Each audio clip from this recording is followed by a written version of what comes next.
일단 가면과 관련해서 그렇죠. 가면을 쓰면 표정 변화를 다양하게 할 수가 없을 겁니다.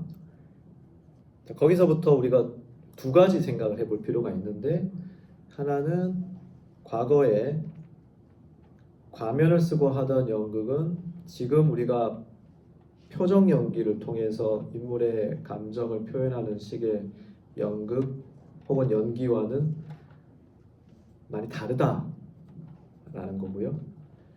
그래서 어떻게 보면 지금 우리가 보기에는 그냥 웅변, 연설에 가까운 연기일지도 모르겠습니다.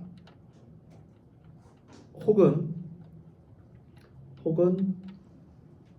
표정으로 안 되기 때문에 표정이 안 되기 때문에 언어가 훨씬 더 감정을 담고 있을 수도 있죠. 네. 아주 슬픈 장면에서 오늘날의 연기는 슬픈 눈을 하고 눈물 한 방울 떨어뜨리면 그걸로 해결이 될 수 있는데 고대의 혹은 과거의 연기에서는 그걸 말로 표현하는 거예요. 뭐가 더 낫다라고 말하고 싶지는 않습니다. 과거의 방식도 지금 우리가 하고 있는 그런 감정 연기를 넘어서는 압도적인 어떤 뭔가 감정을 불러일으키는 순간들이 있단 말이죠. 그런 면에서 조금 차이가 있다라는 거고요. 또 하나 그리스 비극 같은 경우에 뭐 15,000명, 17,000명이나 되는 사람들 앞에서 하는 공연이었어요. 우리가 요즘 가까이서 느낄 수 있는 건 예를 들면 뭐 축제 기간에 저기 노천극장 저기 끝에 앉아 있는 여러분이 무대 앞에 서 있는 어떤 사람을 볼 때의 느낌과 비슷할 수 있습니다.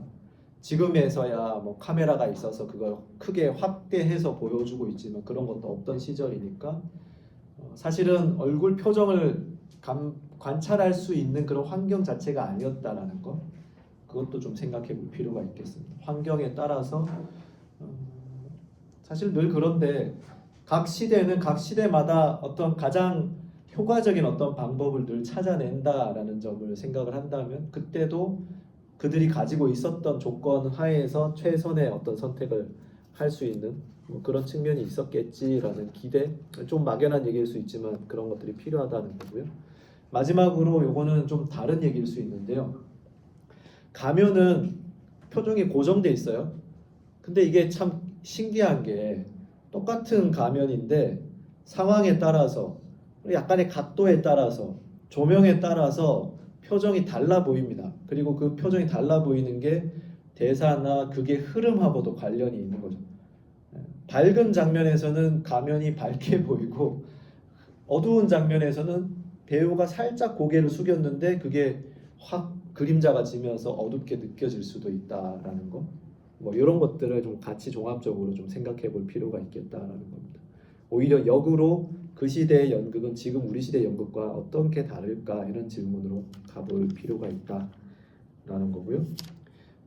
아까 이제 희극과 비극의 차이, 캐릭터의 어떤 측면하고 연결해서 말씀드렸는데 다음 시간 장르 이야기하면서 다시 말씀드리겠지만 어떤 인물이 있을 때 등장인물에 대해서 관객이 얼마나 가까이 다가가느냐, 심정적으로 더 가까이 다가가느냐에 따라서 똑같은 행동, 똑같은 상황에 대해서도 우리가 공감할 수도 있고 그냥 웃어 넘길 수도 있게 되는 것 같습니다.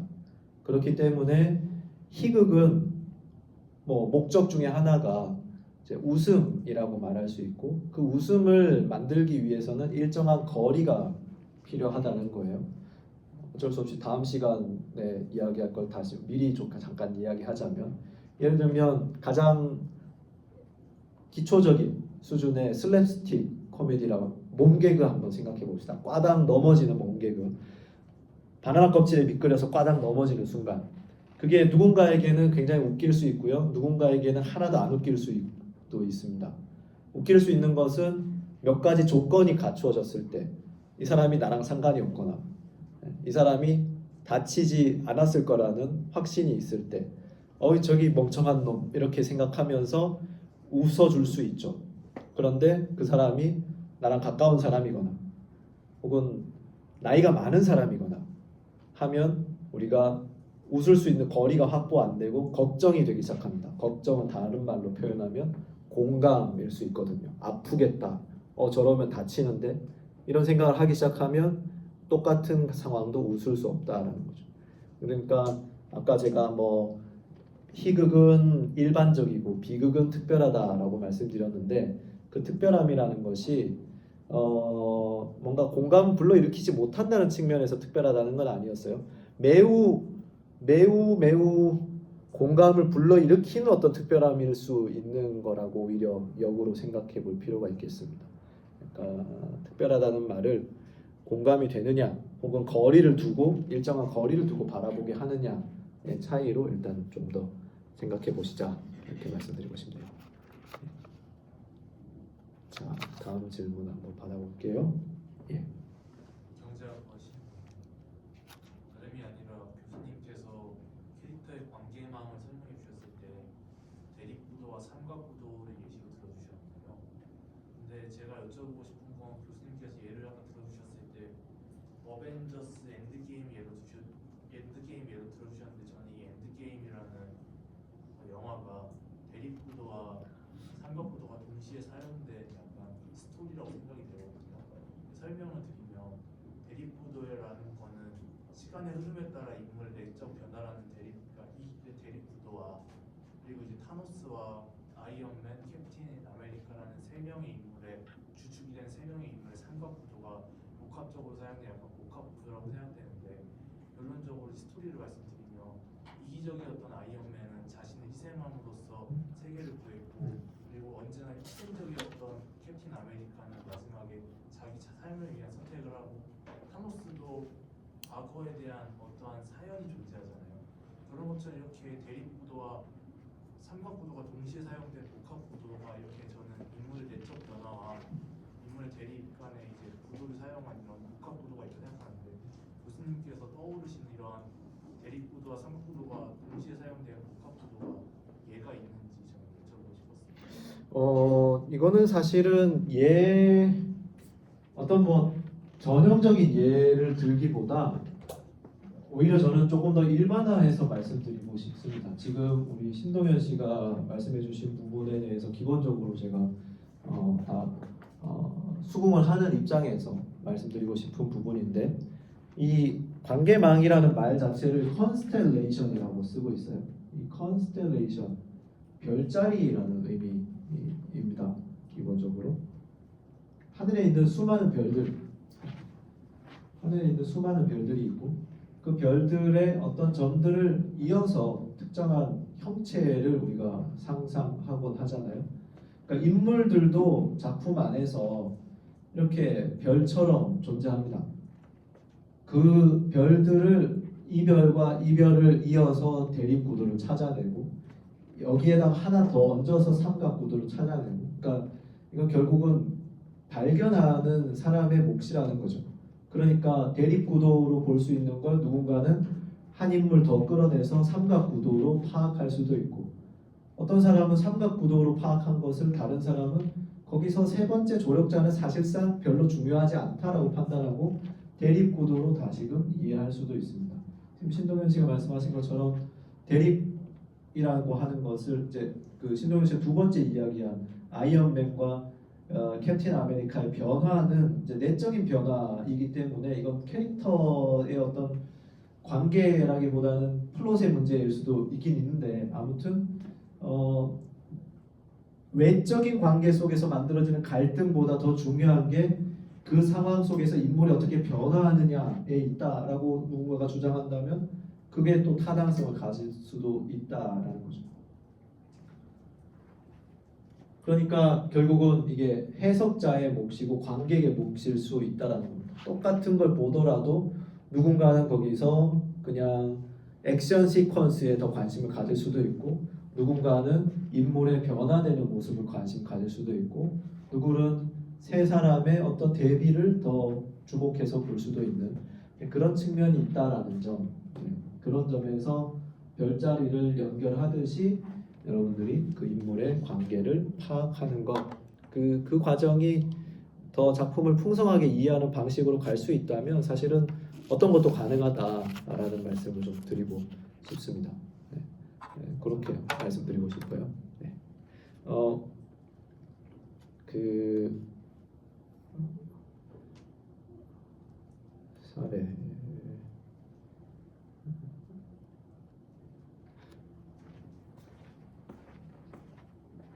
A와 B의 대립 구도가 아주 팽팽할 때 우리는 두 주인공 이야기라고도 하는데요. 이거나 여러분들 가지고 있는 자료에는 따로 없을 거예요. 추가로 말씀드리고 싶어서 꺼냈습니다. 제가 하나와 앨리스 얘기 여기서 했던가 지난주에 하나와 앨리스라고 하는 이와이 슌지의 영화가 있는데 이 영화에 보면 하나와 앨리스가 주인공으로 등장합니다. 이 이야기 기본적으로 삼각 로맨스 이야기거든요. 여기에 한 사람의 선배가 있습니다. 선배를 놓고 이 둘이 묘한 경쟁을 하는 그런 이야기인데요. 여기 잘 보면 두 사람은 사진으로 그려져 있고 포스터의 뒤에 이 두 사람이 다투는 이 선배는 그림으로 약간 흐릿하게 그려져 있습니다.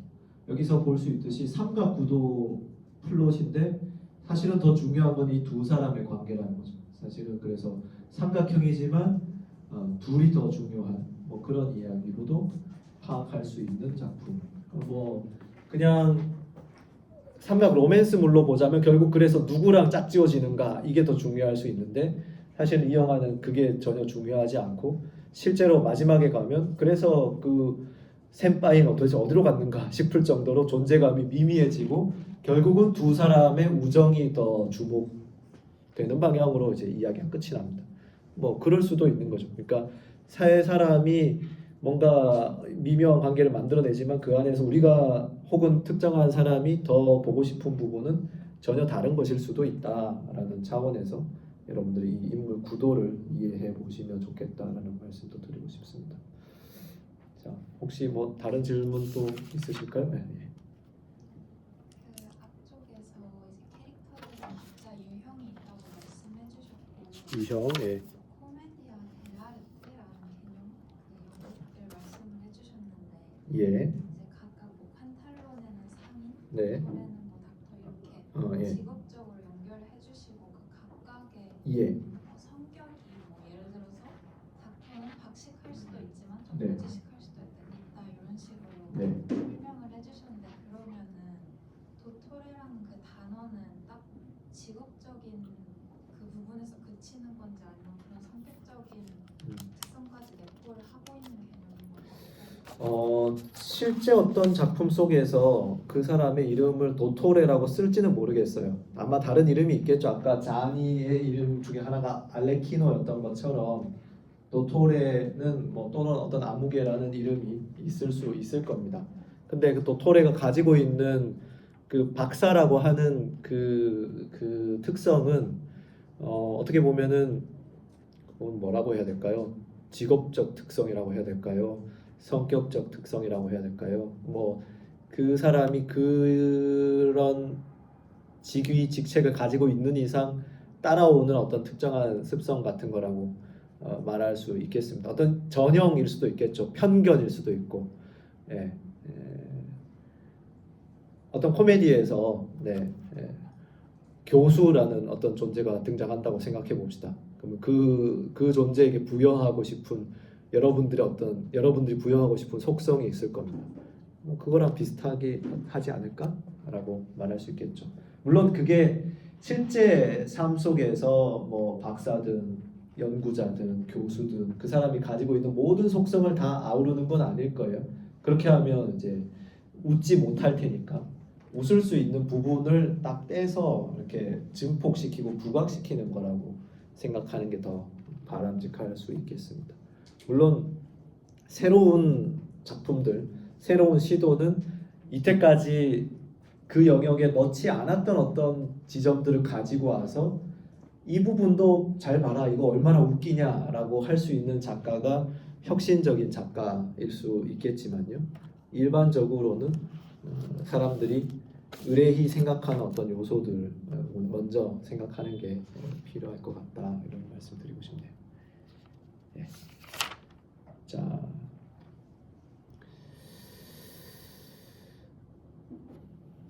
세 번째 이야기는 이제 대사와 관련된 것인데요. 대사. 앞에서 우리가 본 플롯이든 혹은 성격이든 그게 실제 작품 속에서는 구체적인 대사를 통해서 표현될 때가 많이 있습니다. 그리고 전통적인 연극일수록 그 대사가 더욱 뭐랄까 압도적인 비율을 차지하게 되고요. 아까 가면극 이야기하면서 잠깐 말씀드렸지만 지금에서야 연극이 활용할 수 있는 뭐랄까요 도구라는 것이 대사 외에도 상당히 많이 있습니다.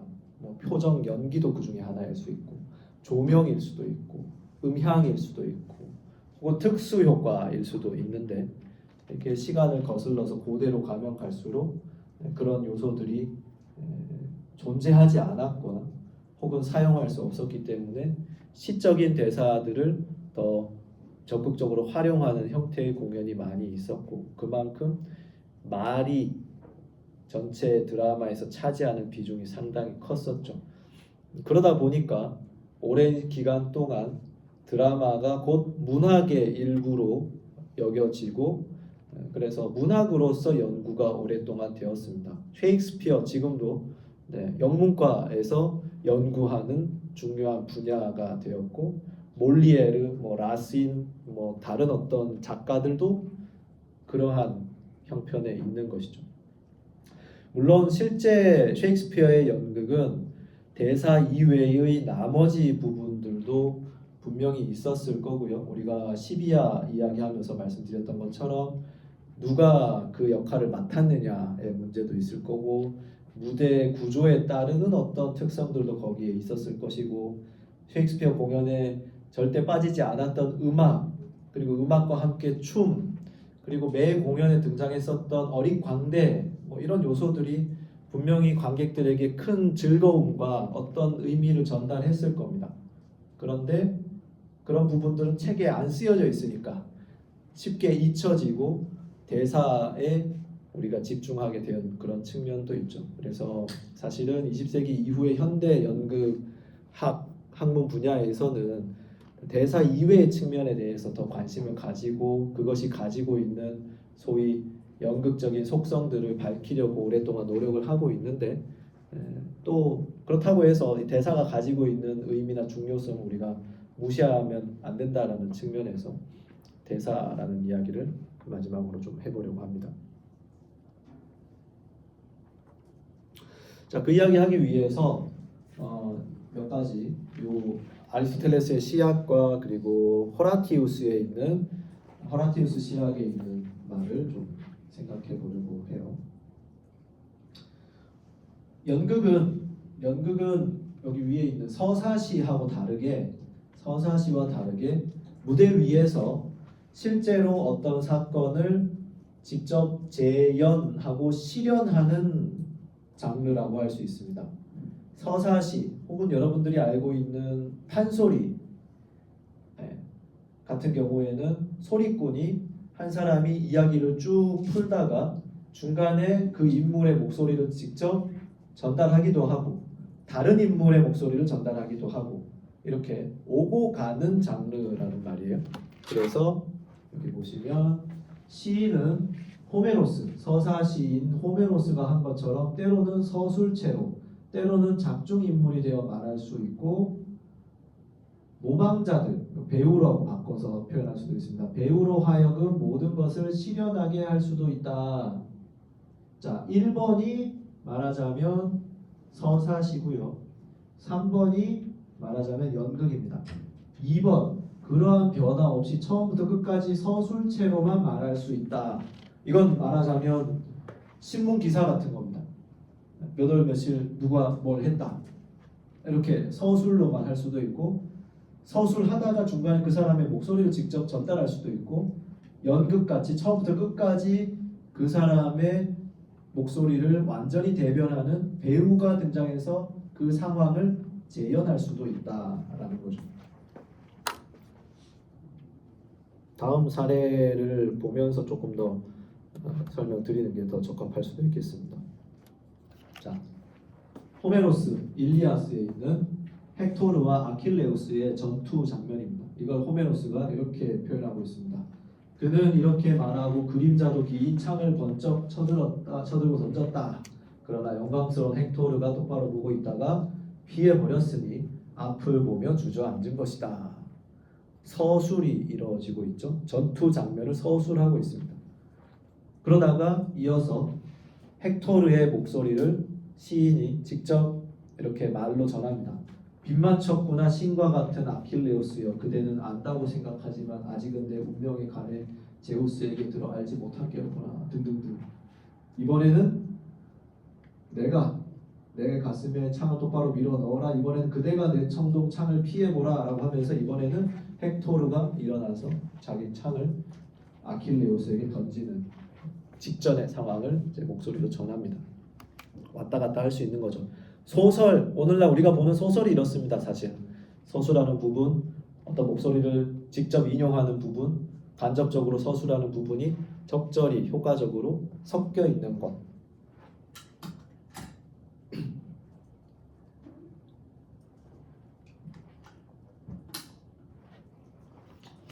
자, 이렇게 이러쿵저러쿵 이야기하거나 목소리를 대변하는 게 서사시라면 드라마적인 방식은 영화에서처럼 아킬레우스를 연기하는 배우, 헥토르를 연기하는 배우 이렇게 직접 그걸 보여줍니다.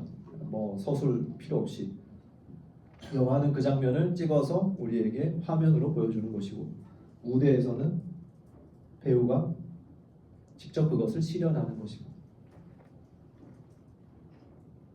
이 차이를 여기서 이야기하고 있는 겁니다. 어떤 이야기는 지금 위에서처럼 표현될 수도 있고 아래에서처럼 표현될 수도 있는 것이죠.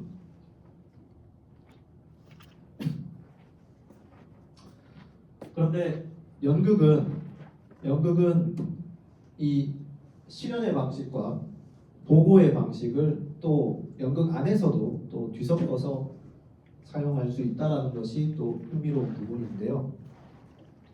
연극 안에서도 모든 걸 다 실현하느냐?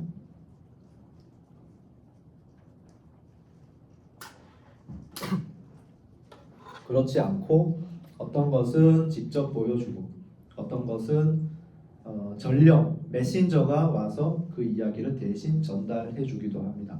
왜냐하면 연극이라는 건 한정된 시공간 속에서 사건이 벌어진단 말이에요.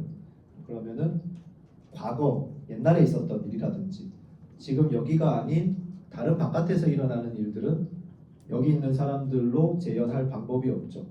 그래서 저기 바깥에서 벌어진 과거의 일들을 직접 목격한 누군가가 와서 그 얘기를 전해줍니다. 그게 보고가 된다라고 할 수 있습니다. 그런 면에서 scenic presentation과 narrative mediation이라고 하는 것을 좀 구분해서 볼 필요가 있고 어떤 작품을 우리가 볼 때 무대 위에서 실제로 실시간으로 벌어지는 어떤 사건과 누군가가 와서 대신 전해주는 사건을 구분해서 이해해 볼 수 있다는 거죠. 결국 똑같은 거 아닌가? 라고 생각해 볼 수 있지만 거기에 미묘한 차이가 있을 수 있고 작가들은 그거를 이제 가지고 놀 수 있다라는 겁니다. 어떻게 다르냐?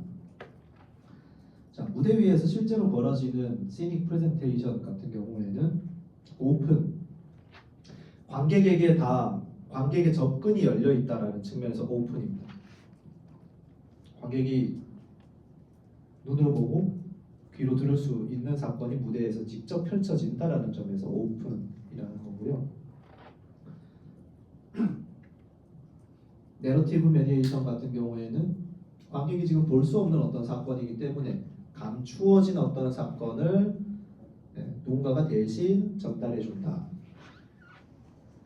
그래서 위에는 관객이 직접 그 사건의 목격자가 되는 것이고 밑에는 관객이 목격자가 아니라 목격한 사람의 말을 통해서 그 말을 전달받게 됩니다. 직접 목격할 수 있는 형태는 다름 아니라 말, 행동 이런 것들이니까 무대 위에서 말로 표현할 수도 있고 뭐 싸우는 장면이면 격투를 직접 할 수도 있고 뭐 이런 거겠죠. 그래서 구체적이고 시각적인 형태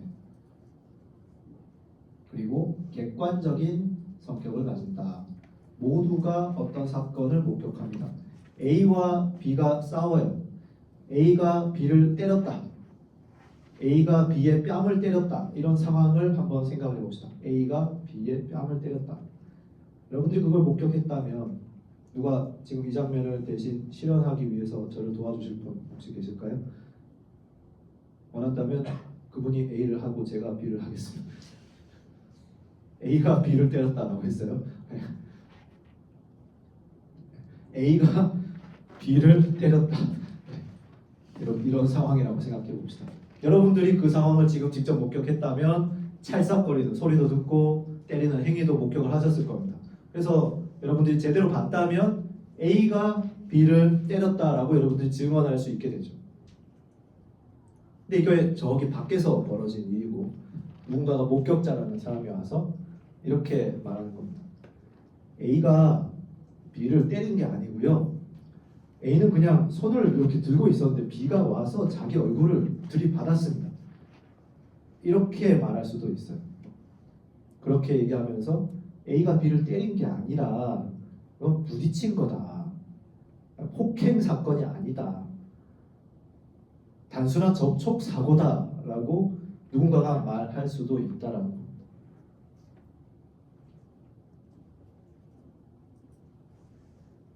목격자의 어떤 이해관계, 목격자가 이 당사자들과의 관계에 따라서 증언이 달라질 수 있는 거죠.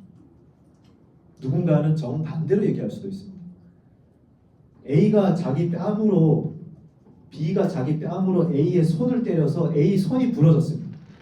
이렇게 말하는 사람이 생길 수도 있다는 거죠. 그런 의미에서 특정한 관점, 매우 주관적인 관점이 이 목격자의 보고담에는 있을 수 있다. 그렇기 때문에 우리는 누군가가 보고하는 말을 들을 때 좀 의심해 볼 필요가 있습니다. 진짜일까? 진짜일까? 다른 가능성은 없을까? 라는 걸 생각해 볼 필요가 있다는 것이죠. 그리고 연극사에는 그런 작품들이 실제로 많이 있기도 합니다. 위에는 건너가고요. 밑에 있는 사례 루이지 피란델로라고 하는 이탈리아의 20세기의 유명한 작가의 당신이 그렇다면 그런 거죠. 이런 작품도 있고요. 구로사와 아키라가 영화로 만들었던 라쇼몽이라고 하는 일본 작품도 있습니다. 그 다음에 박찬욱 감독의 아가씨도 그런 성격을 가지고 있고요. 아가씨도 1부, 2부의 내용이 관점에 따라서 다르게 과거가 설명되고 있죠. 구로사와 아키라의 이 라쇼몽은 간단하게 이야기하자면 세 사람이 등장하는데 어떤 젊은 부부, 남편, 부인이 산길을 가다가 강도를 만났어요. 그 과정에서 남편이 죽었거든요. 살인자가 누구냐? 이게 질문입니다. 그래서 부인도 강도도 이제 잡혀오고 심지어 나중에는 남편의 이 혼령도 이렇게 영매를 통해서 이렇게 불러오는데 서로가 자기가 했다고 하는 겁니다. 강도는 내가 죽였다고 하고 부인도 내가 남편을 죽였다고 하고 남편의 그 혼령은 내가 스스로 죽었다라고 이야기하고 있습니다. 누구 말이 맞을까? 뭐 이런 흥미로운 질문을 던지는 그런 작품이고, 그러니까 어떤 사람의 말을 우리가 더 신뢰할 것이냐, 사실은 현실에서도 늘 고민되는 부분이 있는데 그런 부분들을 이제 반성하게 만드는 흥미로운 작품이 라쇼몽이라는 작품이고요. 당신이 그렇다면 그런 거저도 아주 흥미로운 작품입니다. 이 작품에는 역시나 남편과 부인 그리고 이 부인의 장모, 부인의 장모가 아니고 남편의 장모겠죠. 즉 부인의 어머니 이렇게 세 사람이 등장하는데 남편은 이 부인은 자기가 새로 얻은 부인이고 이전 부인이 병으로 죽어서 이 장모님은 예전 부인의 장모인데 딸이 죽은데 충격을 받아서 지금 자신의 새 부인을 자기 딸이라고 여기고 있다 이렇게 진술을 하고요. 이 장모님 되시는 분은 반대로 이야기합니다.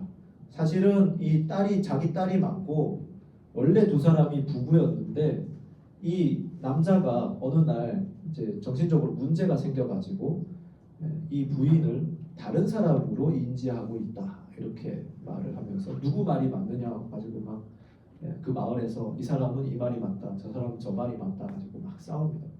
자, 이 과정에서 마지막에 확인할 수 있는 방법은 그러면 이 부인 얘기를 들어보면 확인이 되겠구나 싶어서 부인을 불러오는데 부인이 와서 하는 얘기가 당신이 그렇다면 그런 거죠 이런 대사입니다. 여기에는 이제 괄호 안에 숨겨져 있는 의미가 있을 수 있는데요. 우리 곡성이라는 영화에 나왔던 유명한 대사 무엇이 중헌디 그게 당신들한테 뭐가 중요하냐 이런 메시지가 한편으로 담겨져 있고 더 중요한 문제는 다른 데 있다라는 이야기를 또 합니다. 사실은 그 세 사람들이 아주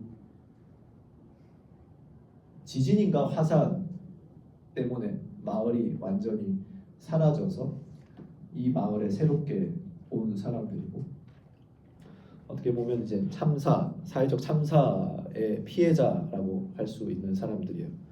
이 사람들의 가장 큰 문제는 사실은 이들의 관계 뭐 이런 게 전혀 아닌데 말이죠.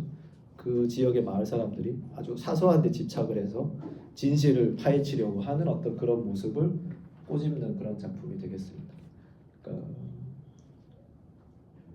우리가 어떤 이야기를 보고 어떤 이야기를 마주할 때 우리는 늘 이제 합리성을 가지고 있는 사람들이기 때문에 논리적인 인과관계, 뭐가 더 맞고 뭐가 더 팩트이고 뭐가 그래서 이 흐름이 뭐가 맞는 설명인가에 집중하게 되는데요.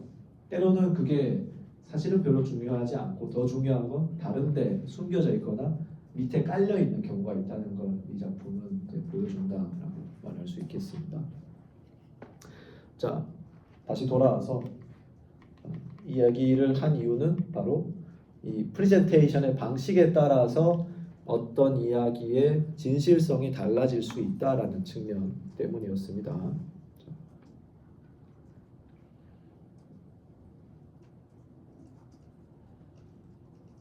자, 세 번째 측면, 연극에서 발생하는 커뮤니케이션의 아주 독특성, 특별한 특성에 대해서 좀 말씀드릴 수 있을 것 같습니다. 연극은 큰 틀에서 보면 커뮤니케이션이라고 할 수 있을 거예요. 물론 여기 우리 미디어 전공하시는 분들의 관점에서는 그게 커뮤니케이션이 맞느냐라는 이론이 있을 수도 있습니다. 왜냐하면 커뮤니케이션이라는 건 쌍방간에 뭐가 오고 가야 되는 거.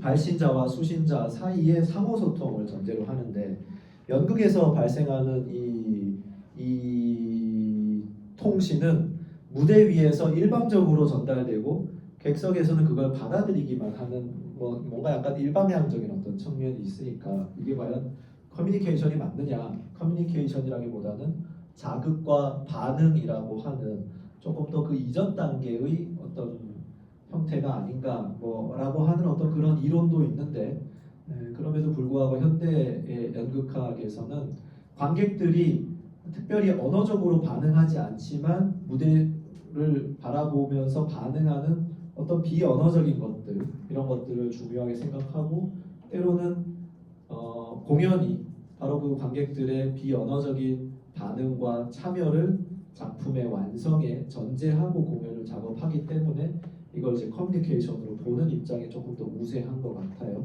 그래서 커뮤니케이션이라고 저도 설명을 할 텐데요. 무대 위에서 두 가지 이 레이어의 이 커뮤니케이션이 일어납니다. 일단은 무대 위에서 벌어지는 커뮤니케이션, 인터널 커뮤니케이션이라고 할 수 있고 이거는 배우와 배우가 캐릭터로서 미리 준비된 대사를 주고받는 그런 커뮤니케이션이라고 할 수 있죠. 물론 공연 중에 준비하지 않은 즉흥적인 것들이 만들어질 수도 있고 배우가 상대 배우로부터 뭔가 특별한 것을 그날 새롭게 느낄 수도 있습니다.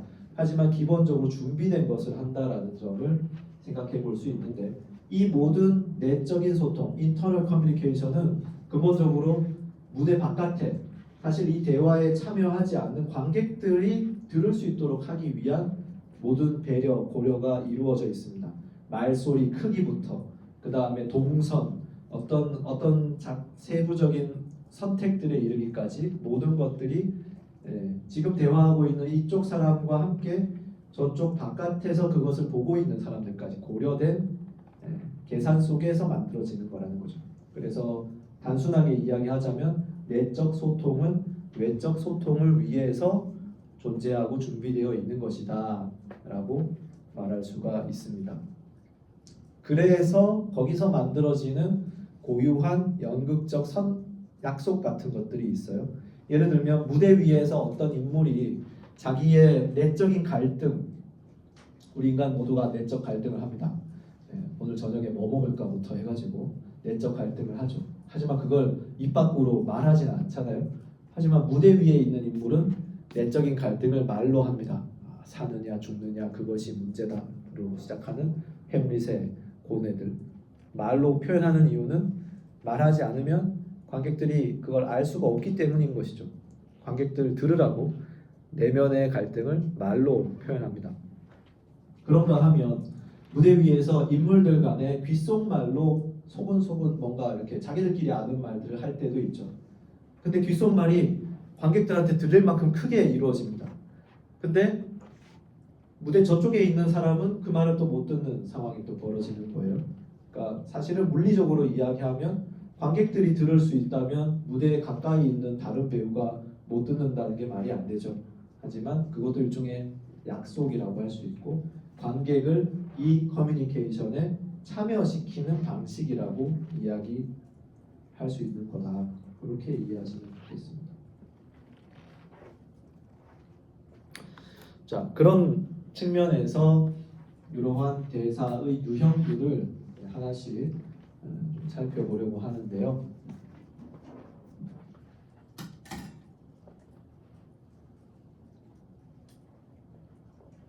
우선 크게 보자면 어떻게 해야 될까요? 여기 몇 가지 어떤 구분이 있을 수 있습니다. 말하는 것 여기부터 여기까지는 모두 말하는 것이고요. 여기 마지막에 있는 포즈는 말하지 않는 것. 말이 있느냐 없느냐 가지고 보자면 여기서 이렇게 플러스 마이너스로 끊을 수가 있을 겁니다. 그 말을 둘이서 하느냐 혼자서 하느냐에 따라서는 다이얼로그와 모놀로그로 이렇게 구분을 할 수가 있겠죠. 연극은 무대 위에서 직접 상황을 펼쳐나가는 예술이기 때문에 기본적으로 다이얼로그, 두 사람이 말을 주고받는 게 기본값이라고 말할 수 있어요. 그런 측면에서 가장 표준적인 무대 대사는 여기 있는 대화, 그 중에서도 격행 대화라고 할 수가 있습니다. 그걸 한번 봅시다.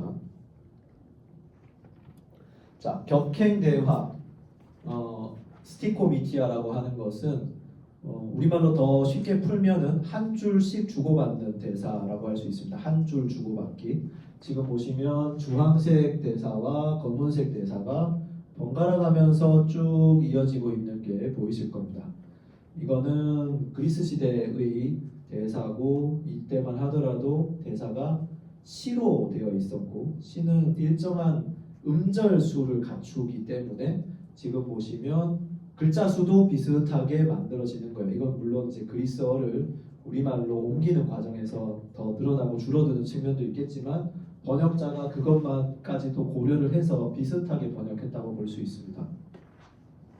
자, 이렇게 한 줄씩 자기 의견, 자기 말을 주고받는 이런 시퀀스. 형식적으로 봤을 때 고대 그리스 비극에서 이런 형태의 대사가 오고 가는 상황이 갈등이 가장 고조되고 극대화되는 순간이라고 할 수 있습니다. 두 사람이 이제 싸우는 거예요. 한 대씩 때리고 한 대씩 맞는 거. 치고받는 말싸움이 벌어지는 순간이 지금 이 순간입니다. 드라마가 서로가 의지를 가진 두 사람이 마주치는 것이기 때문에 충돌, 갈등이 일어날 수밖에 없고 그 충돌이 이런 형태로 나타난다라고 이해하시는 게 좋을 것 같아요. 이 작품은 아가멤논이라고 하는 아이스킬로스의 작품인데 유명한 레드카펫 장면이 있는 그 순간입니다. 레드카펫 하면 지금 뭐 부산국제영화제 기간이니까 여러분들도 레드카펫을 지나가는 멋진 배우들의 모습들을 본 적이 있을 텐데 혹은 이 중에는 그 위에 서는 게 여러분들의 꿈인 분들도 있을 수 있습니다. 여러분들의 꿈을 응원하는데 한편으로는 레드카펫이라고 하는 게 그렇게까지 우리가 바랄 것인가는 이 작품을 알고 난 다음에 다시 한번 생각해 볼 필요가 있습니다. 왜냐? 이 레드카펫이 어느 때 설치가 되느냐 하면 아가멤논이 그리스 총사령관으로 트로이 전쟁을 이끌었던 그런 인물이죠. 10년 동안 전쟁을 하고 승리를 하고 집으로 돌아옵니다. 집으로 돌아왔을 때 부인 클리타임네스트라가 집 앞에 집 입구까지 이 레드카펫 붉은색 천을 깔아놓은 거예요. 당시에 이 자주색 혹은 붉은색 천이라는 것은 그 염색이 매우 어려웠기 때문에 상당히 비싼 우리식으로 지금 얘기하자면 명품이 깔려 있는 겁니다. 명품 옷감이 이렇게 깔려 있는데 그걸 발판 삼아서 밟고 들어오라고 지금 부인이 남편에게 요청하고 있고 남편은 이건 차마 그렇게 나는 못하겠다. 뭔가 이거는 신들의 노여움을 살 만한 오만한 행동이라고 하면서 거절하고 있습니다. 그랬는데 부인이 계속 그걸 요청을 해요. 프리아모스, 트로이 왕이 이 전쟁을 이겼더라면 그 사람은 어떻게 했을 것 같아요? 그랬으면 틀림없이 수노원천을 밟으며 걸었겠지요. 그렇다면 사람들이 두려워할까 걱정하지 말고 밟고 들어오시라고 하고 있고 아가멤논은 짐짓 어쩌면 사실은 기분 좋은데 그냥 사양하고 있는 것일지도 모르겠습니다. 그러다가 결국 행운을 누리는 자는 저주는 것도 어울린다라고 하면서 남편한테 야 네가 좀 저주라 그래서 남편이 못 이긴 척 그걸 밟고 집 안으로 들어오게 됩니다. 성대한 환영 행사죠. 그래서 남편은 10년간의 외출을 끝내고 집에 와서 편안하게 목욕을 합니다. 목욕을 할 때 부인이 뒤에서 큰 칼로 남편을 내리쳐서 죽입니다. 그러니까 레드카펫을 밟고 들어오는 이 아가멤논의 이 길은 승리와 영광의 길이지만 동시에 죽음의 길로 들어가는 그 길이었던 거예요. 거기에 깔려 있었던 레드카펫이기 때문에 이 붉은색은 사실은 핏빛색의 다름 아니라고 할 수가 있겠습니다. 이 상황을 이렇게 격행 대화로 주고받는 상황으로 만들어놨다. 어쩌면 여러분들에게는 티키타카라는 말이 더 친숙하게 느껴질 수 있는데 바로 그것이 드라마의 어떻게 보면 드라마적 갈등의 정수를 말로 언어로 표현한 결과물이라고 이해하셔도 좋겠습니다. 우리가 보게 될 또 다른 작품 인형의 집에도 사실은 이런 한 줄씩 주고받는 장면들이 있다는 것을 여기서 확인할 수 있고요. 이때는 지금 보시면 한 사람은 길게 말하고 한 사람은 짧게 말하고 뭐 이렇게 들쭉날쭉하죠. 이건 이때만 하더라도 입센 이후의 대사들은 운문이 아니라 산문으로 쓰여지기 시작했기 때문에 대사의 길이는 크게 문제가 되지 않는다는 것을 여기서 볼 수 있습니다. 우리도 일상생활에서 말싸움할 때 꼭 상대가 한 만큼 이렇게 되돌려줘야지 그게 효과가 있는 건 아니잖아요. 한마디, 한 음절 혹은 하나의 어떤 뭐랄까요 감정에 남긴 어떤 표현들만으로도 충분히 상대를 이렇게 자극하고 도발하고 반박할 수가 있습니다. 그런 측면에서 말 길이는 여기 와서 더 이상 중요하지 않다라고 이해하셔도 괜찮을 것 같습니다. 구체적으로 어떤 내용인지는 우리 나중에 다시 보도록 하고요. 정리하자면 대화가 그만큼 중요하다.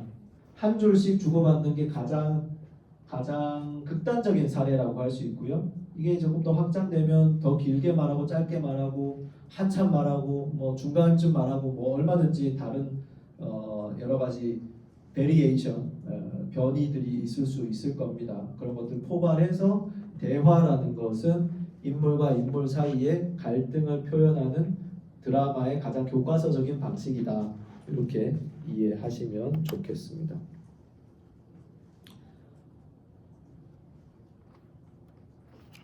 자, 그렇게 대화를 정리하고 나면 이제 남는 게 혼자 하는 말입니다. 혼잣말, 모노로그, 모노, 스테레오, 여러분들 아시죠? 모노는 하나라는 뜻이고 로그는 로고스, 그래서 혼자 하는 말들을 모놀로그라고 하는데요. 이 모놀로그 안에 몇 가지 유형이 구분이 됩니다. 모놀로그 안에 솔릴로퀴라고 하는 게 있는데 이것도 우리말로 옮기면 독백이에요. 모놀로그도 독백이고 솔릴로퀴도 독백이어서 좀 헷갈릴 수 있는데 사실은 어원적으로 따져보면 똑같은 말인데 어떤 맥락에서 쓰느냐에 따라서 조금 성격을 다르게 한다 정도로 이해하시면 될 것 같아요. 저는 이 모놀로그를 이 세 가지를 아우르는 상위 개념으로 지금 쓰고 있는 겁니다. 그래서 첫 번째 솔릴로퀴는 여기서 누르려고 했어. 솔릴로퀴는 아까도 이야기했던 이런 겁니다. 햄릿의 유명한 독백, 사느냐 죽느냐 그것이 문제다 라는 이러한 대사들. 그러니까 햄릿 자신의 내면적인 갈등, 고뇌를 언어로 표현하는, 그러니까 어떤 인물의 내적 갈등을 아주 섬세한 언어로 표현하고 있는 것. 우리가 연극에서 어쩌면 연극에서만 만날 수 있는 언어 형식이라고도 할 수 있습니다. 일상생활에서는 혼잣말을 이렇게 길게 진지하게 하는 일은 드물지 않나요? 여러분들 혹시 혼잣말 이렇게 길게 하시는 분 여기 계십니까? 뮤지컬에서는 어쩌면 어떤 인물의 솔로 넘버 같은 것들이 여기에 해당할 수도 있을 것 같습니다. 지킬 앤 하이드의 지금 이 순간 이런 노래들 여기에 해당할 수 있는 상응하는 거라고도 생각해 볼 수 있겠죠. 사느냐 죽느냐 그것이 문제다라는 대사는 어쩌면 햄릿이라는 작품을 읽어보지 않은 분들도 한 번쯤은 들어보신 그런 대사일 거라고 생각합니다. 영어로도 아마 들어본 적 있을 거예요. To be or not to be, that is the question 하는 이 대사. 여러분들에게 이 독백의 중요한 키워드가 무엇인지를 좀 알려드리기 위해서 제가 굵은 글자로 좀 표시를 해두었는데요. 요거는 여러분들이 한번 각자 읽어보시고 우리말로는 어떻게 옮겨지고 있는지도 한번 찾아보시기 바랍니다. 오늘은 이걸 다 다룰 수는 없어서 두 번째 줄까지만 보고 가려고 합니다. 그래서 누군가가 to be or not to be 얘기를 하면은 야, 그 다음 줄 어떻게 되는 줄 알아? 이렇게 물어볼 수 있게 대답해 줄 수 있게 to be or not to be 이거를 우리말로 보통 사느냐 죽느냐 또는 바꿔가지고 죽느냐 사느냐 이렇게 많이 옮기는데요. 그 이유는 be라는 동사가 어떤 다른 형용사나 뭐 다른 명사 따라오지 않으면 그냥 있다, 존재하다 이런 의미로 쓰잖아요. 그래서 살다, 죽다 이렇게 보통 옮깁니다. 완전 자동사 형식으로. 근데 이 비동사가 바로 다음 줄에 한 번 더 나와요. Whether 'tis nobler라고 해서 여기 'tis라고 쓰여져 있는 여러분도 아마 요즘은 쓸 일 없는 낯선 표현일 텐데요. 요즘은 it is를 줄여서 its라고 쓰잖아요. 이때는 'tis라고 줄였습니다. 그래서 whether 'tis는 whether it is nobler 이렇게 되는 건데 어떤 것이 더 노블한 거냐라는 걸 지금 햄릿은 고민하고 있습니다. 사느냐 죽느냐 고민하는 과정에서 어떻게 내가 여기서 선택하는 것이 더 고귀한 선택이냐. 이 고귀함이라는 것은 뭐 신분에 대한 의미일 수도 있지만 어떤 사람이 살아가는데 자신에게 중요한 어떤 고귀한 가치관 같은 것하고도 연결되어 있다고 생각을 해봅시다. 이 왕자가 지금 복수를 해야 되는데 그 복수를 하는 과정에서 여러 가지 선택지가 있단 말이에요. 뭐 어떤 원칙 뭐 이런 것들 다 무시하고 이 클로디어스를 죽이는데 집중한다면 뭐 할 수 있는 것들은 더 많을 겁니다. 하지만 더 어떻게 보면 더 명예롭게, 더 정정당당하게, 더 정의롭게 뭐 이런 가치를 거기다가 부여하기 시작하면 이건 이래서 안 되고 저건 저래서 곤란하고 이런 생각들을 하게 되겠죠. 이제 그런 측면에서 햄릿이 지금 고민하고 있는 건 왕을 처단하는 그것도 중요한 문제이지만 그걸 어떻게 해내느냐가 햄릿에게는 그만큼 중요하고 그래서 쉽게 결정을 내리지 못했다라는 그런 측면을 여기서 말하고 있다. 그래서 whether it is nobler in the mind 여기 이 말을 한번 주목해 보자라는 취지에서 좀 알려드렸습니다. 자, 이런 것들 연극에서 우리가 만날 수 있는 중요한 대사들이고 실제로 이러한 독백들은 관객들에게 큰 어떤 감동을 주기 때문에 배우들로서도 신경 써서 표현하는 측면이 있고 뭐 배우들이 오디션을 본다거나 할 때도 이런 독백 대사들을 많이 활용하고 있기도 하죠. 어떤 배우의 어떤 연기적인 어떤 역량을 보여주기 좋은 그런 장면이라고 할 수 있겠습니다.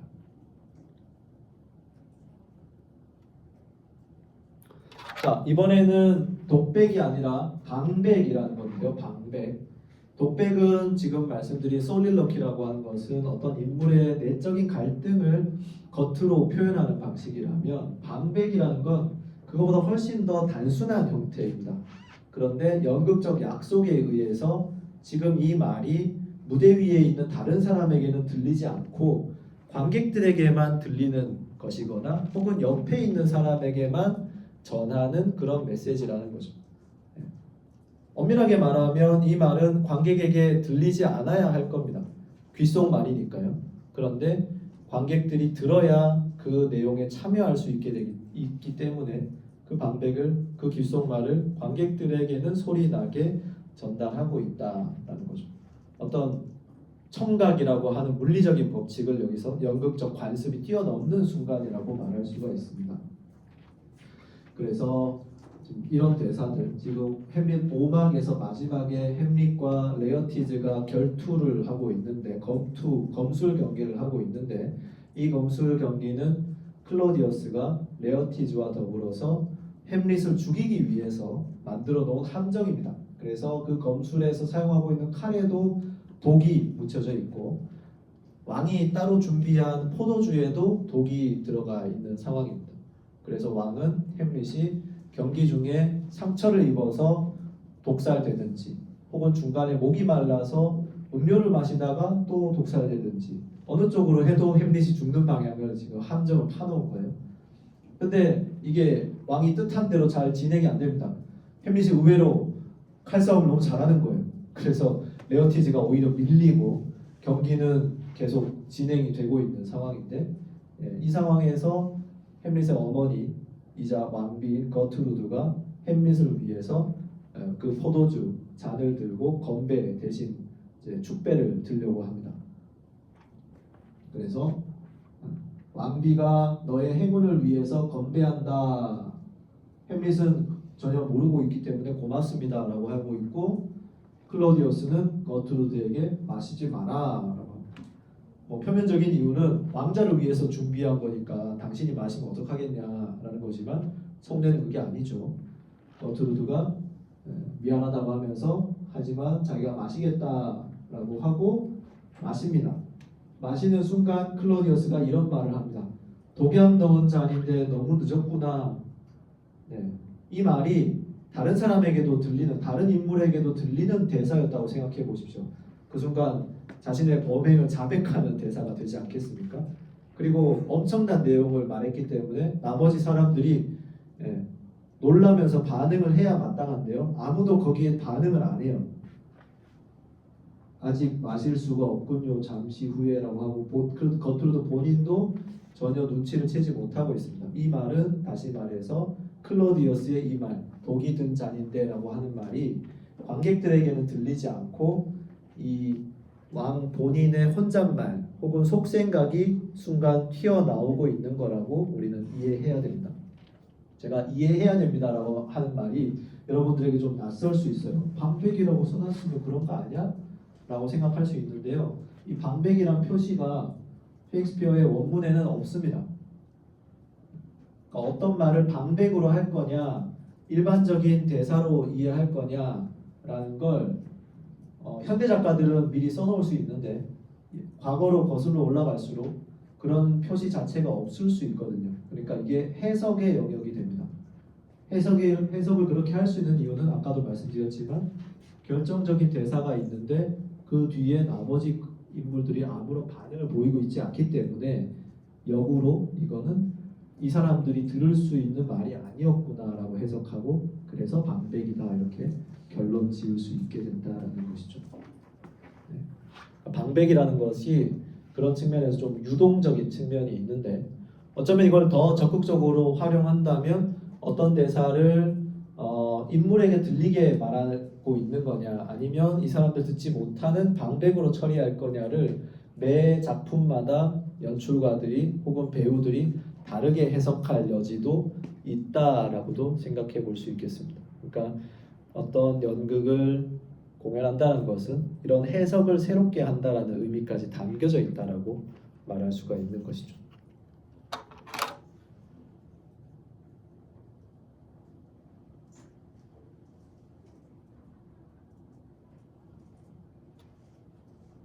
자, 세 번째로 파라바시스라고 하는 건데요. 이거는 말이 조금 어려울 수 있는데 파라바시스는 그리스 희극에서 한 순서, 한 위치를 일컫는 말이었습니다. 이거는 용어가 조금 낯설 수 있는데요. 설명을 들으면 여러분들도 익숙하다고 느낄 수도 있고 이미 경험해 본 적도 있을 수 있어요. 뭐냐 하면은 기본적으로 무대 위에서의 어떤 대사들은 배우가 특정한 인물로서 연기하는 과정에서 나오는 말들이죠. 대화는 당연하고 방백도 그러합니다. 독이 든 잔인데라고 말했던 클로디어스의 그 말도 클로디어스를 연기하는 배우가 클로디어스로서 그 말을 하고 있는 겁니다. 근데 이 파라바시스는 뭐냐 하면 어떤 배우가 인물이 아니라 인물에서 잠깐 나와서 배우로서 관객에게 직접 말을 거는 약간 예외적인 상황이라고 할 수 있고요. 우리가 오늘날 공연에서는 예를 들면 어떤 배우가 나와서 연기를 하다가 중간에 잠깐 애드리브로 뭔가를 관객에게 말할 수도 있고 여기 앞에 아는 사람이 있어가지고 아는 척을 한다거나 이런 것들까지도 파라바시스라고 포함할 수가 있습니다. 기본적으로 무대 위에서 벌어지는 커뮤니케이션은 아까 앞에서 말씀드린 것처럼 무대 위에서 다른 인물들하고 내적인 커뮤니케이션을 하는 게 기본값이었는데 파라바시스에서는 그 원칙이 잠깐 무너지고 무대와 객석 사이에 놓여져 있던 투명한 제4의 벽이 잠시 해제가 된 상태에서 공연자가 관객에게 직접 말 거는 형태가 직접적인 커뮤니케이션이 만들어지는 순간이 벌어질 수 있다는 것이죠.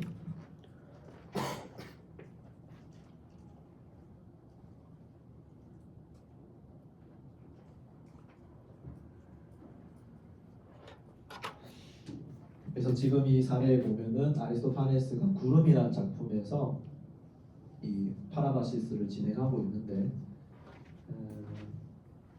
작품이 사실은 지금 이 보고 있는 텍스트가 소연이 아니라 과거에 한번 공연된 적이 있었던 겁니다. 근데 그 당시에 이걸 발표했을 때 관객들이 별로 호응을 해주지 않아서 그 당시 경연 대회에서는 꼴찌를 했었다라는 얘기를 지금 여기서 하고 있고 그게 무척 서운했다라는 얘기를 여기서 하고 있습니다. 나 사실 그때 굉장히 공들여서 그 작품 썼는데 당신들이 못 알아줘서 꼴찌 했잖아요. 이번에는 그러면 곤란해요 라는 얘기를 여기서 하고 있는 겁니다. 무척 서운했다. 내용하고는 상관없죠. 내용 바깥에서 작가의 목소리가 직접 표출되는 순간이라는 겁니다. 매우 예외적인 상황이고 드문 상황이기 때문에 여러분들이 앞으로 희곡 작품에서 직접 만날 일이 그렇게 많지 않을 수 있는데요. 그런데 이 제4의 벽이 깨지는 어떤 독특한 경험들, 연극을 구성하고 있는 기본 전제가 흔들리는 것, 이거 자체가 연극을 볼 때 또 흥미로운 지점이 될 수 있기 때문에 알아두시면 좋겠습니다. 이게 이제 영화에서도 간혹 카메라 너머에 있는 관객들에 대해서 직접 말하는 그런 시퀀스가 간혹 있을 수 있죠.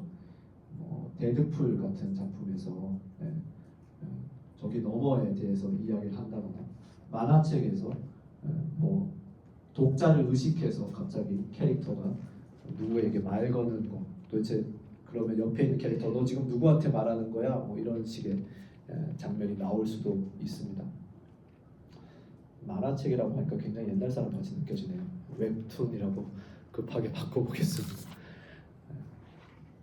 이런 것들, 혹은 뭐 작품들 중에서는 예를 들면 썬턴 와일더의 우리 읍내, 아울타운 같은 작품에는 아예 무대 감독이라고 하는 역할이 지정이 되어 있고, 이 무대 감독이 극 중의 캐릭터가 아니라 극을 진행하는 어떤 인물로서 등장해서 관객들에게 직접 말을 걸기를 시도합니다. 이 작품은 어떤 작품이고, 여기는 지금 어디이고, 지금 이 인물은 누구이고, 뭐 이런 설명들을 무대 감독이라는 역할이 대신 해주는데, 그것도 역시나 파라바시스의 어떤 확장된 형태라고도 생각해 볼 수 있겠습니다. 자, 이렇게 해서 다이얼로그에 대비되는 측면에서 모놀로그라는 것을 알아봤고요. 하지만 지금 보신 이 모놀로그는 부자연스러운 측면이 있죠. 그러니까 연극적인 관습을 전제로 하는 겁니다. 지금 이거 하고 있는 이 이야기는 인물의 속마음을 표현하는 것이다 라는 어떤 연극적 관습, 지금 하고 있는 이 말은 저쪽에는 못 듣는 것이라고 가정하고 하는 말이다, 이런 어떤 연극적인 약속들이 전제됩니다. 약속을 깐다는 것은 즉각적으로 혹은 자연스럽게 받아들여지지 못한다라는 뜻이기 때문에 특정한 시기에는 혹은 어떤 장르에 따라서는 지향하기보다는 지양되어야 하는 어떤 것이라고 여겨지기도 했었어요. 그래서 그런 그걸 별로 좋아하지 않던 시절에는 예를 들면 꽁피당 이런 요소를 만들어서 이걸 대체하기도 했었습니다. 뭐냐 하면은 독백을 해야 되는 순간에 그 사람의 고민을 들어줄 수 있는 다른 인물을 옆에다가 배치를 하는 겁니다. 친구, 뭐 유모, 혹은 현대로 오면은 신경정신과의 선생님, 뭐 이렇게 상담, 나의 내적 고민을 들어줄 수 있는 어떤 사람을 옆에다가 배치를 하면 혼잣말 하지 않고도 그 고민을 드러낼 수가 있겠죠. 그런 걸 이제 콩피담이라고 하고, 신고전주의 시대 프랑스에서 적극적으로 사용했었던 개념이라고 할 수 있습니다. 코러스라는 것은 지금까지 본 인물들의 대사들은 기본적으로 극중 등장인물, 하나의 개인으로서 가지고 있는 독특한 입장, 독특한 감정을 표현하는 것이었는데요. 코러스는 그에 비해서 그 이야기가 벌어지는 시대, 사회의 평균적이고 일반적인 어떤 반응들, 생각들, 감정들을 이렇게 모아둔 일종의 여론 같은 거라고 말할 수 있습니다. 그래서 이 사람들의 그 사회의 평균적인 어떤 생각들, 감정들이 있으면 그에 대비해서 이 인물이 얼마나 독특하고 얼마나 고유한지가 더 잘 드러날 수가 있겠죠. 여러분들이 코러스라고 하면 지금은 뮤지컬에서 코러스라고 해서 이제 군중으로 등장하거나 화음을 내거나 이제 백코러스 이런 역할들을 먼저 떠올릴 수 있을 텐데, 그리스 비극에서 코러스가 중요하게 사용되고 있고요. 인물과 대비되는 그 지역의 어떤 평균적인 생각을 가지고 있는 어떤 집단들이 늘 등장해서 개인과 집단의 차이 혹은 어떤 그 구분 이런 것들이 이루어지게 했다라는 점을 함께 기억하시면 좋겠고요. 안티고네에서 테베의 원로들로 구성되어 있는 이 코러스가 안티고네 개인과 혹은 크레용과 어떻게 다른 생각을 가지고 있는지를 여러분들이 한번 주목해서 보시면 좋겠습니다.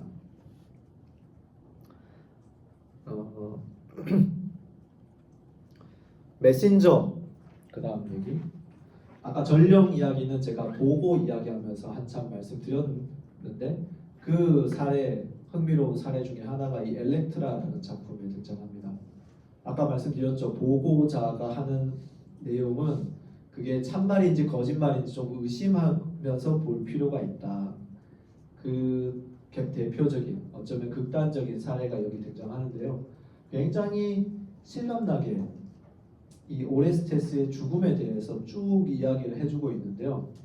이게 알고 보니까 순 뻥입니다. 다 거짓말이에요. 함정입니다. 이 아까 남편을 죽였던 클리타임레스트라, 이 오레스테스의 어머니인데요. 그 어머니를 속이기 위해서 쓴 거짓말 장치인 것이죠. 당신의 아들이 저 먼 나라에서 전차 경주하다가 사고 나서 죽었어요 라고 이야기하고 있는데, 그래서 어머니가, 이게 참 슬픈 이야기이긴 한데요, 어머니가 이제 자기 아들이 자기를 죽이러 오지 않을 거라고 안심한 순간, 방심한 순간을 역이용해서 공격하려고 이런 말들을 하고 있는 사례.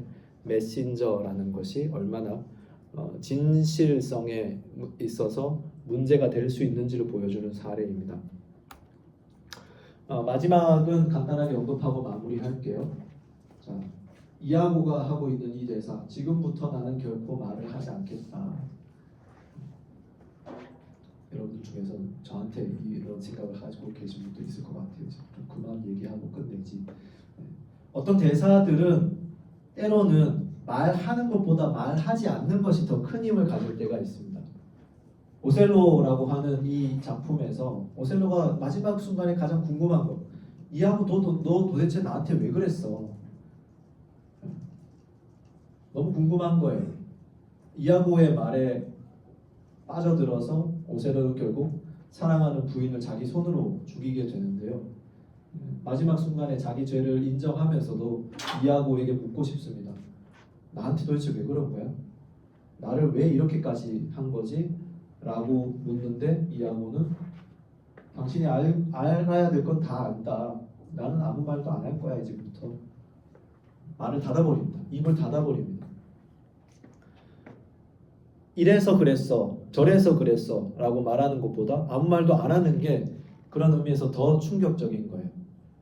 이런 것들이 이제 현대에 와서는 부분 사이, 침묵이라고 하는 요소를 통해서 만들어지기도 합니다.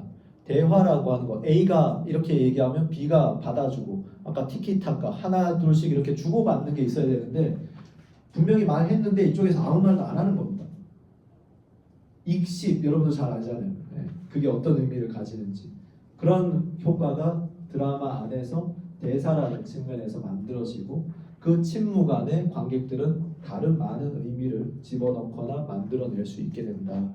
그런 의미에서 우리가 대사 이야기를 했지만 대사가 말되지 않는 침묵도 매우 중요하다는 것을 볼 수가 있습니다. 그만하라고 마이크마저도 이제 배터리가 다 돼서 꺼졌어요. 그만할게요. 자, 이런 어떤 요소들을 우리가 구체적인 작품 속에서 살펴보는 게 이제 앞으로의 우리의 작업이 될 텐데요. 여러분들도 주변에서 만나는 연극, 영화, 드라마 속에서 대사들이 어떠한 역할들을 하는지 이제 기능적인 측면까지도 같이 볼 수 있으면 좋겠다라는 말씀을 좀 드리고 싶습니다. 자, 일단 공식적인 수업은 여기서 마무리하고요. 혹시 질문하고 싶으신 게 있다면 다음 시간에 질문 시간 드릴 텐데 잊어버리기 전에 질문하고 싶은 게 있으면 개별적으로 질문해 주시기 바랍니다. 자, 다음 주에 뵙도록 하겠습니다. 고맙습니다.